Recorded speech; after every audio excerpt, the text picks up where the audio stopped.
J'étais affalé sur le canapé, faisant défiler mon téléphone, regardant à moitié une rediffusion d'une sitcom que je n'aimais même pas, quand ma femme est entrée dans le salon avec ce regard. Vous savez, celui-là. Un mélange de détermination et d'hésitation. Comme si elle avait répété un discours dans sa tête, mais n'était pas sûre d'avoir maîtrisé la livraison. J'ai coupé le son de la télévision et levé les yeux. « Il faut qu'on parle », a-t-elle dit en croisant les bras. Je me suis immédiatement redressé. Tout le monde sait que rien de bon ne suit ces 4 mots. D'accord, ai-je répondu prudemment. Essayant de lire son expression, elle est restée là un moment, comme si elle rassemblait son courage. Puis, de nulle part, elle a lâché. Je pense qu'on devrait essayer un mariage sans sexe, au début. J'ai ri. Non pas parce que je trouvais ça drôle, mais parce que j'ai été convaincu qu'elle plaisantait. C'est quoi ? Une demande de divorce, ai-je dit en riant nerveusement. Mais elle ne plaisantait pas. Son expression n'a pas changé. Au contraire, elle s'est durcie. Je suis sérieuse. A-t-elle dit ? J'y ai beaucoup réfléchi. Et je crois que ça pourrait nous rendre plus forts en tant que couple. Le sexe n'est pas tout. Et j'ai l'impression que ça nous empêche de nous connecter vraiment à un niveau plus profond. J'étais abasourdi. Sans voix même. Qui était cette personne devant moi ? Ce n'était pas la femme que j'avais épousée. Celle avec qui je partageais des rires tard dans la nuit. Celle que j'aimais. Mon estomac s'est noué alors que j'essayais de comprendre ce que j'entendais. Attends, ai-je bégayé.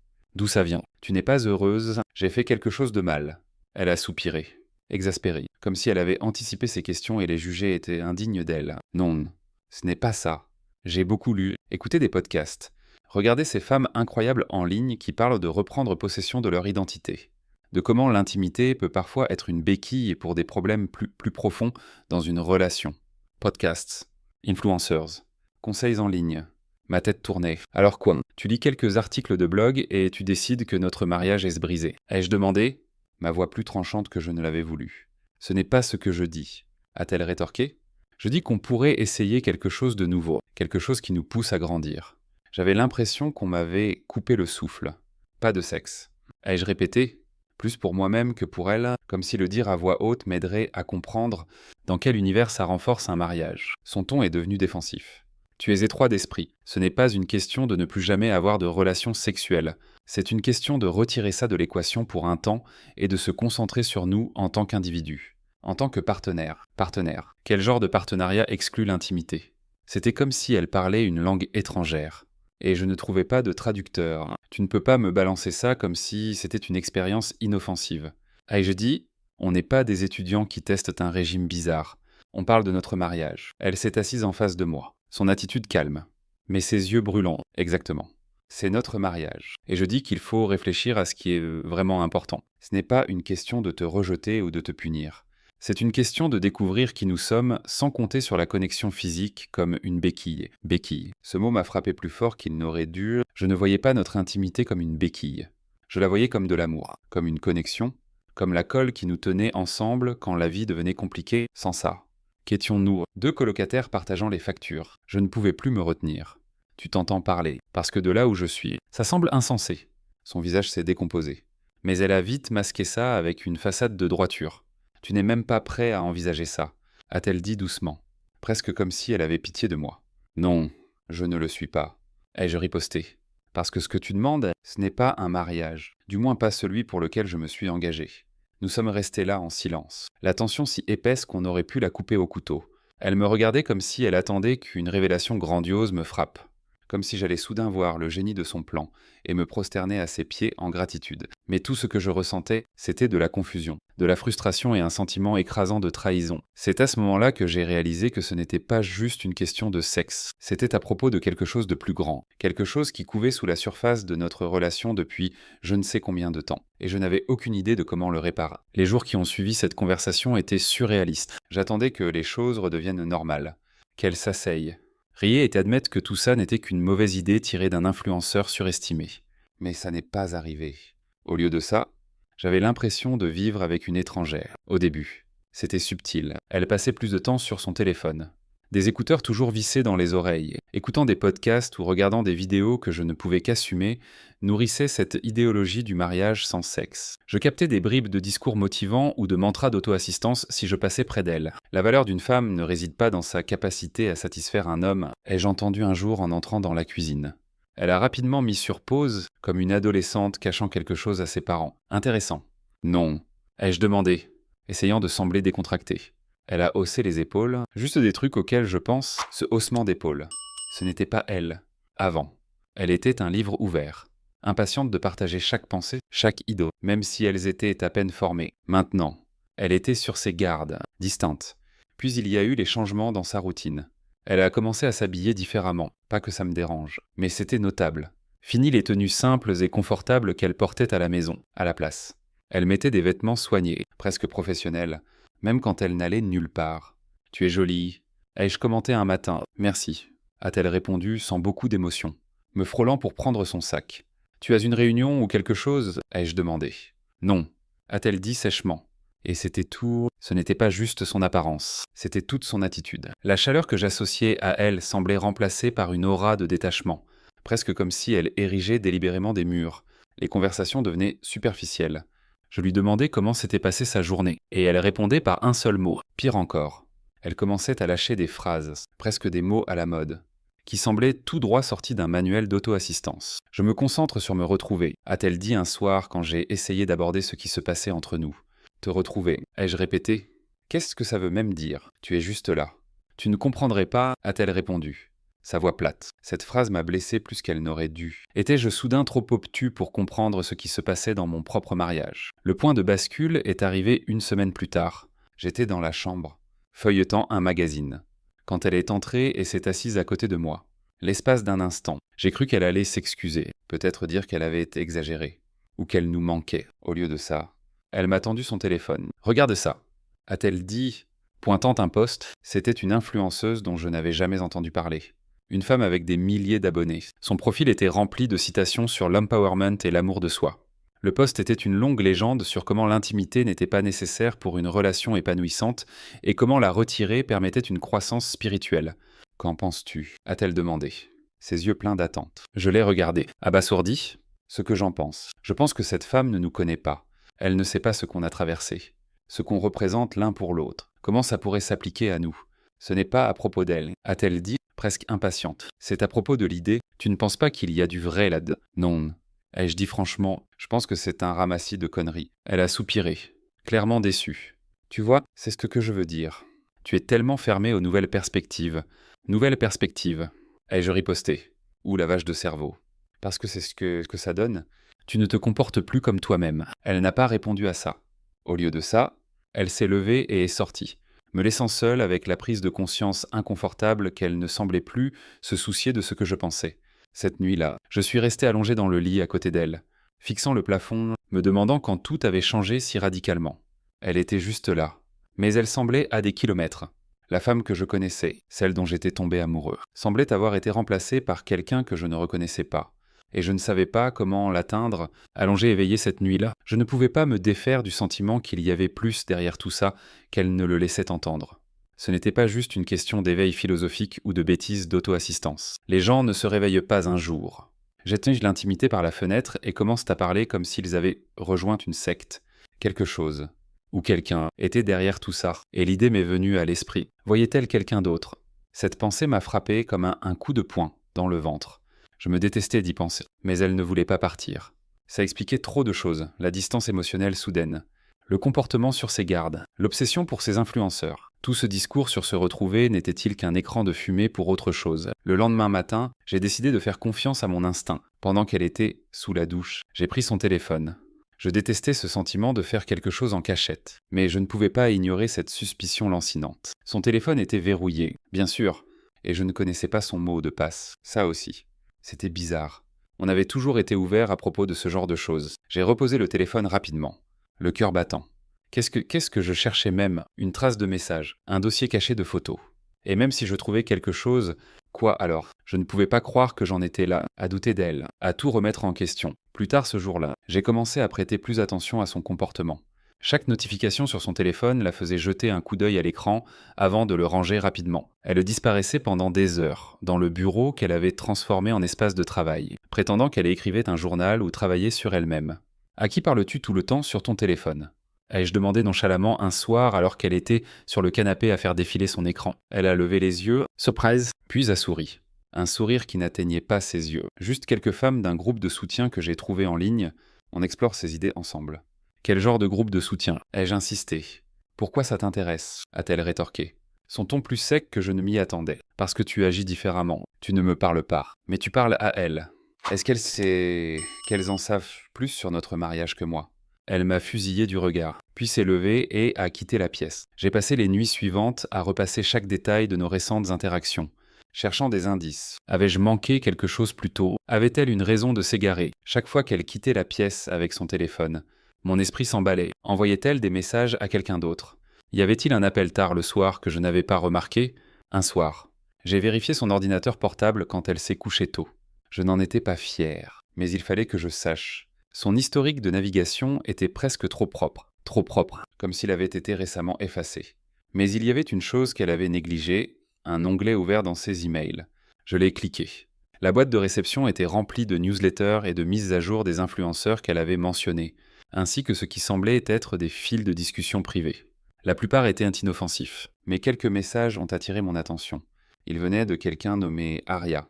Le ton était trop familier, rempli de blagues internes et de compliments. Merci pour tes conseils plus tôt. Ça m'a vraiment aidé à voir les choses clairement.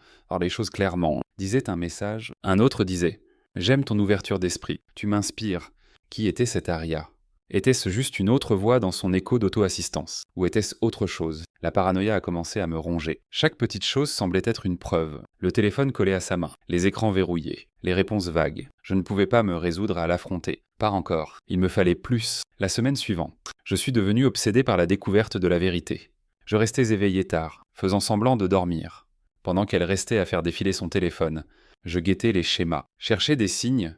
Mon esprit créait des scénarios dont je ne pouvais pas m'échapper, chacun pire que le précédent. L'ironie ne m'échappait pas. J'étais là, essayant de découvrir si ma femme me trompait, alors que tout ce qu'elle avait fait, du moins en surface, était de suggérer un mariage sans sexe. Peut-être que tout ça n'était que dans ma tête, peut-être que je surréagissais. Mais au fond, je ne pouvais pas me défaire du sentiment que la femme que j'avais épousée s'éloignait de plus en plus, et je ne savais pas comment arrêter ça. Le point de rupture est arrivé un soir après le dîner. Tout a commencé par quelque chose de petit. Elle m'a demandé si je pouvais faire la vaisselle pendant qu'elle allait discuter avec son groupe en ligne. Normalement, je n'y aurais pas pensé à 2 fois. Mais cette fois, quelque chose en moi a craqué, bien sûr. Ai-je dit, d'un ton neutre, pendant que tu vas t'enfermer dans le bureau et parler à des gens qui semblent en savoir plus sur toi que moi. Elle s'est figée, une assiette à la main, et s'est tournée vers moi. Qu'est-ce que ça veut dire? J'ai posé le verre que j'essuyais et me suis tourné vers elle, ma frustration débordant. Ça veut dire que tu me tiens à l'écart. Tu passes tout ton temps sur ton téléphone à parler à des inconnus, à écouter ces idées ridicules, et ensuite tu as l'audace de me dire qu'on devrait arrêter d'être intime comme si c'était une astuce de vie géniale. Tu t'entends parler, son visage s'est empourpré. Pas de honte, mais de colère. Je ne te tiens pas à l'écart. J'essaie de te parler de ça depuis des semaines, mais à chaque fois, tu me rejettes. Tu dis que c'est insensé. Tu me fais sentir que je suis la folle parce que je veux plus de ce mariage que juste quoi? L'ai-je interrompu, ma voix montant. Juste ce qu'on a construit ensemble. Juste la connexion qui fait qu'on est plus que des colocataires. C'est ça qui est si jetable pour toi maintenant. Ses yeux se sont plissés. Tu ne m'écoutes pas. Je dis que l'intimité n'a pas à nous définir. Ce n'est pas la seule façon de se connecter. Et qui t'a dit ça? Une de tes influenceuses, Aria. Peut-être? Ai-je lancé, le nom m'échappant avant que je ne puisse m'arrêter. Sa bouche s'est légèrement ouverte. Et pendant un moment, il y a eu un silence. Puis sa voix a baissé, froide et contrôlée. Tu as fouillé dans mes messages. Je ne l'ai pas nié. Ouais, je l'ai fait. Parce que je ne te reconnais plus et j'essaie de comprendre avec qui je suis même marié. Tu as violé ma vie privée, a-t-elle dit, sa voix tremblant. Et toi? Tu as violé notre mariage dès l'instant où tu as décidé qu'un étranger en ligne avait de meilleurs conseils sur notre relation que moi. À partir de là, la dispute a explosé. On s'est crié dessus, les accusations fusant de part et d'autre. Elle m'a traité de contrôlant et d'insécure, je l'ai traité de manipulé et d'égoïste. Chaque problème non résolu, chaque ressentiment enfoui est remonté à la surface. J'ai tout donné à ce mariage, a-t-elle crié à un moment, sa voix se brisant. Toute. Et maintenant, la seule fois où j'essaie de reprendre quelque chose pour moi, tu ne peux pas le supporter. Reprendre quelque chose. Ai-je riposté? Qu'est-ce que tu reprends exactement? Parce que on dirait que tu jettes tout ce qu'on a construit. La dispute s'est prolongée, débordant dans la chambre, puis la cuisine, puis de nouveau le salon. Ce n'était plus seulement une question d'intimité. C'était une question de confiance, d'identité, de ce que nous étions devenus en tant qu'individus et en tant que couple. À un moment, j'ai posé la question que j'avais eu trop peur de formuler jusqu'alors. Tu vois quelqu'un d'autre? Elle m'a regardé, Son visage mêlant choc et fureur. Comment oses-tu, a-t-elle sifflé. Comment oses-tu m'accuser de ça? C'est vraiment ce que tu penses de moi. Qu'est-ce que je suis censé penser d'autre? Ai-je dit, levant les mains. Tu ne me parles pas. Tu passes tout ton temps avec ces gens en ligne et tu décides soudain que tu ne veux plus de relations physiques. Comment suis-je censé prendre ça? Sa réponse était calme, mais venimeuse. Je pensais que tu me connaissais mieux que ça. La dispute s'est arrêtée net après ça. Elle a pris son téléphone et s'est retirée dans le bureau. Claquant la porte derrière elle, je suis resté dans le salon, entouré des débris de notre dispute. Les assiettes que je n'avais pas terminées, les couvertures qu'elle avait jetées. La tension qui flottait dans l'air comme de la fumée après un incendie. Je me suis assis sur le canapé, la tête dans les mains, essayant de tout assimiler. Nous étions à un point de rupture et je ne savais pas si nous pouvions en revenir. Pour la première fois, je me suis demandé si nous voulions même les mêmes choses, ou si nous les avions jamais voulues. Le silence après cette dispute était assourdissant. Pendant des jours, nous avons à peine parlé, n'échangeant que le strict nécessaire. Il faut sortir les poubelles.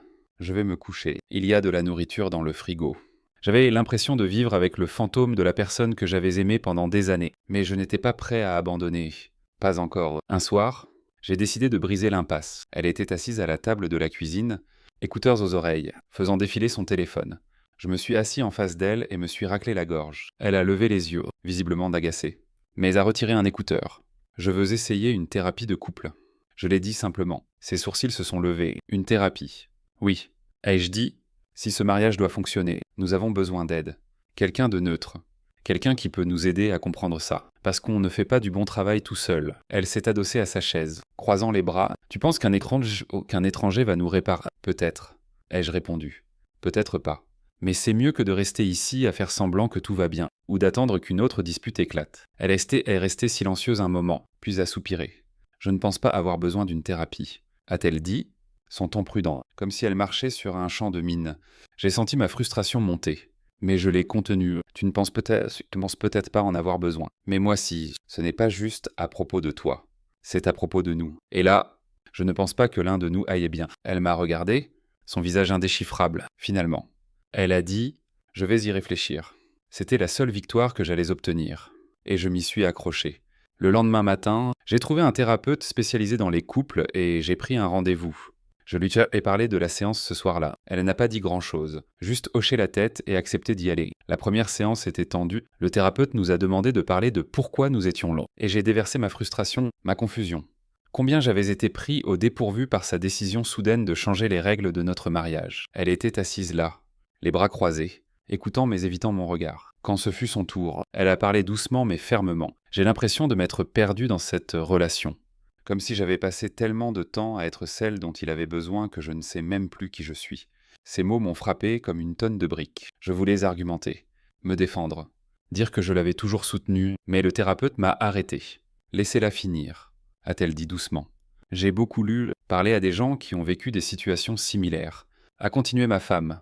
Et j'ai réalisé que j'ai besoin d'espace pour découvrir qui je suis, ce que je veux, pas juste dans ce mariage, mais dans la vie. Le thérapeute s'est tourné vers moi. Comment cela vous fait-il sentir? Comment ça me faisait sentir? Comme si je me noyais. Comme si le sol s'était dérobé sous mes pieds. J'ai l'impression qu'elle a abandonné sur nous, ai-je dit doucement. Comme si elle avait déjà décidé que je suis le problème. Et que c'est sa façon de sortir du mariage sans le dire clairement. Ce n'est pas vrai, a-t-elle dit rapidement. Enfin, elle m'a regardé. Je n'ai pas abandonné. J'ai juste besoin de temps pour comprendre les choses. Et moi, je suis censé faire quoi en attendant? Ai-je demandé? Ma voix montant. Attendre que tu décides si je vaux la peine de rester marié. Le thérapeute est intervenu à nouveau. Nous éloignant d'une autre dispute, nous avons passé le reste de la séance à parler de communication, de limites, de ce que signifiait l'espace, et comment nous pourrions le faire fonctionner sans nous déchirer. En quittant, je me sentais vidé mais plein d'espoir. Peut-être que c'était le début de quelque chose de mieux. Peut-être que nous pourrions retrouver un chemin l'un vers l'autre. Mais au fil des semaines suivantes, il est devenu clair que nous n'étions pas sur la même longueur d'onde. Elle assistait aux séances, mais son cœur n'y était pas. Elle parlait beaucoup de sa croissance personnelle, de son voyage, mais rarement de nous. Chaque fois que j'essayais d'aborder notre connexion, notre avenir, elle esquivait. Une nuit après une séance, je l'ai confrontée. « Veux-tu même que ça fonctionne ?» ai-je demandé. Elle a hésité juste une seconde de trop. « Je ne sais pas. » a-t-elle admis. « Je pense que oui, mais je ne peux rien promettre. » Cette réponse était comme un poignard dans la poitrine. J'ai réalisé alors que je me battais pour quelque chose qu'elle haine Ethan. Système était plus sûr de vouloir. Et aucun montant de thérapie ou de compromis n'allait changer cela. Ces mots flottaient dans l'air cette nuit-là. Je ne peux rien promettre. Ils résonnaient dans ma tête bien après qu'elle soit allée se coucher, me laissant seul dans le salon avec une sensation d'effondrement dans la poitrine. Je suis resté là, fixant l'écran noir de la télévision, repassant en boucle tout ce que nous avions traversé ces derniers mois. Les podcasts incessants, les influenceurs, le détachement froid, tout cela semblait être un compte à rebours vers quelque chose que je n'avais pas voulu admettre comme inévitable. Le lendemain matin, je me suis réveillé avec une clarté que je n'avais pas ressentie depuis des semaines. Je ne pouvais plus vivre dans cet entre-deux, accroché à l'espoir qu'elle finirait par changer d'avis, si elle n'était pas sûre de nous. Alors moi, je devais l'être. J'ai attendu le soir pour aborder le sujet. Elle était à nouveau à la table, tapant furieusement sur son ordinateur portable, probablement en train de discuter avec l'un de ses nouveaux amis du groupe de soutien. Je me suis assis en face d'elle, au même endroit où j'avais suggéré la thérapie, et j'ai attendu qu'elle lève les yeux. « Il faut qu'on parle », ai-je dit. Ma voix calme mais ferme, son expression était méfiante. « À propos de quoi ? De nous », ai-je répondu. « De là où ça va. Parce que je ne peux plus continuer comme ça. » Elle a fermé son ordinateur lentement, croisant les mains dessus. « Qu'est-ce que tu veux dire ? » Je veux dire que j'ai besoin d'une réponse, ai-je dit. « Es-tu dans ce mariage ou pas ? Parce que là, j'ai l'impression que tu as un pied dehors et que je suis l'idiot qui tient la porte ouverte pour toi. Ce n'est pas juste, a-t-elle dit, son ton sur la défensive. Tu sais, ce n'est pas facile pour moi non plus, vraiment, ai-je riposté. Parce que de là où je suis, on dirait que tu as tout priorisé sauf nous, tes podcasts, tes influenceurs, ton voyage. Rien de tout ça ne semble m'inclure. Ce n'est pas vrai, a-t-elle dit rapidement. Mais sa voix tremblait. Alors prouve-le, ai-je dit. Montre-moi que tu tiens encore à ce mariage, à moi. Parce que je ne peux pas continuer à tout donner à quelqu'un qui n'est pas prêt à me rencontrer à mi-chemin. Elle n'a pas répondu tout de suite. Au lieu de cela, elle a fixé ses mains, ses lèvres pincées en une ligne fine, le silence s'est étiré entre nous, lourd et étouffant. Enfin, elle a levé les yeux. Je ne sais pas si je peux, a-t-elle dit doucement. J'ai besoin de plus de temps pour comprendre ce que je veux. Du temps, ai-je répété. Ma voix montant malgré mes efforts pour rester calme. Encore combien de temps ? Des semaines, des mois, des années. Parce que j'en ai fini d'attendre. J'ai besoin d'une réponse maintenant. Elle a tressailli face à la dureté de mon ton, mais a tenu bon. Je ne peux pas te donner ça, a-t-elle dit. Sa voix à peine plus qu'un murmure. Je me suis adossé à ma chaise, le poids de ses mots s'abattant sur moi comme un rocher. Alors je suppose que c'est ma réponse, ai-je dit en me levant. Qu'est-ce que ça veut dire ? A-t-elle demandé. Sa voix tremblante maintenant, ça veut dire que j'en ai fini de me battre pour quelque chose que tu ne sais même pas si tu veux. Ai-je dit ? Si tu as besoin d'espace, tu peux l'avoir. Mais je ne vais pas rester là à attendre que tu décides si je vaux la peine de rester avec toi. Ses yeux se sont remplis de larmes, mais elle n'a rien dit. Elle est restée là, me regardant alors que je m'éloignais. J'ai passé cette nuit dans la chambre d'amis, fixant le plafond et essayant d'accepter ce que je venais de faire. Une partie de moi espérait qu'elle entrerait, s'excuserait, dirait qu'elle s'était trompée et qu'elle voulait qu'on arrange les choses. Mais la porte ne s'est jamais ouverte. Le lendemain matin, nous nous sommes complètement évités. Elle est partie tôt sans dire où elle allait. Et j'ai passé la journée à essayer de comprendre ce qui allait suivre. Quand elle est rentrée, j'avais pris ma décision. Je pense qu'on doit se séparer. Lui ai-je dit ce soir-là, ma voix ferme malgré la tempête qui faisait rage en moi. Elle a hoché la tête, comme si elle s'y attendait. Peut-être que c'est pour le mieux, a-t-elle dit doucement. Et juste comme ça, c'était fini. Pas de déclaration dramatique, pas de supplication ou de plaidoyer. Juste la reconnaissance silencieuse que ce que nous avions était parti. Et pour la première fois en des mois, j'ai eu l'impression de pouvoir enfin respirer. Notre histoire touche à sa fin. Si vous êtes arrivé jusqu'ici, pourquoi ne pas vous abonner à notre chaîne ? Cela nous aide énormément. J'ai sélectionné 2 autres vidéos pour vous que je suis sûr que vous apprécierez. N'hésitez pas à cliquer dessus. Je vous attendrai dans la prochaine histoire. À bientôt.